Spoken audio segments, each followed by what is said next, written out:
Okay, come back to this if you need to. This is Plato's interpretation of what Atlantis looked like. Let me show you what we found, or my good friend Tish Egerton found. Alright, now don't forget, that's a real eyeball. This is an opal eyeball. I'll show you that in a second. These are very, very crude renditionings. This shows you where the muscle attaches, because this is going to have the exact same muscle attachment. Now, this, and this are from a very dear friend of mine, Tish Egerton, who also found a whole batch of no-toes that have a different anatomy than we have. But I'm telling you right now, this is this. Alright, and this back here shows the muscle attachment and the optic nerve in the back of the eyeball. The rest is going to be very, very, very obvious. First of all, let's look at the muscle. This is a muscle attachment. Alright, this is in an opal eyeball, and there's the same muscle attachment on the side of the eyeball.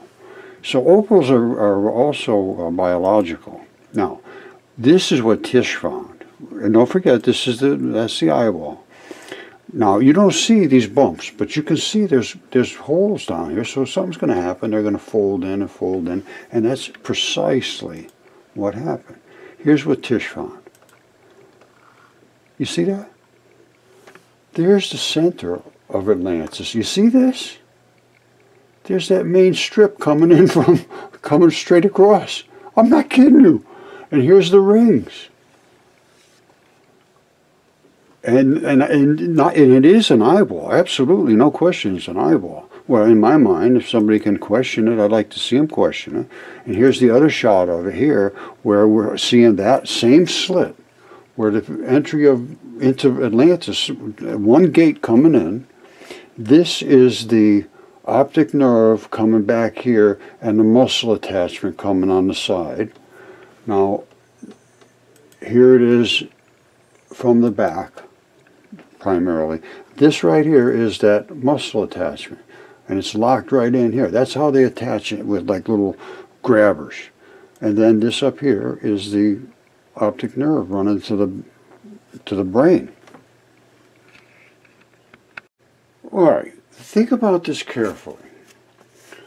You see all these little channels coming in here? That could be perfectly normal for these rings to be accessed by vessels. Alright?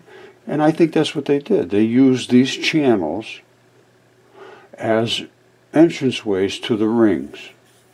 And the rings are nothing more than the plates of the iris. And this is the center, but you notice these? I mean, I think you can see those quite well. They're either man-made little inlets, or they were there as a product of an eyeball. And I say it was the product of an eyeball, and they were utilized.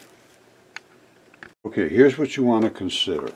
This is the eyeball, and these are muscles.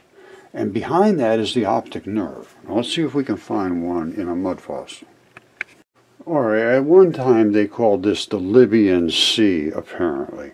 And it drained out through here. Now, this particular map claims that Atlantis was outside of there, but I say Atlantis was right here.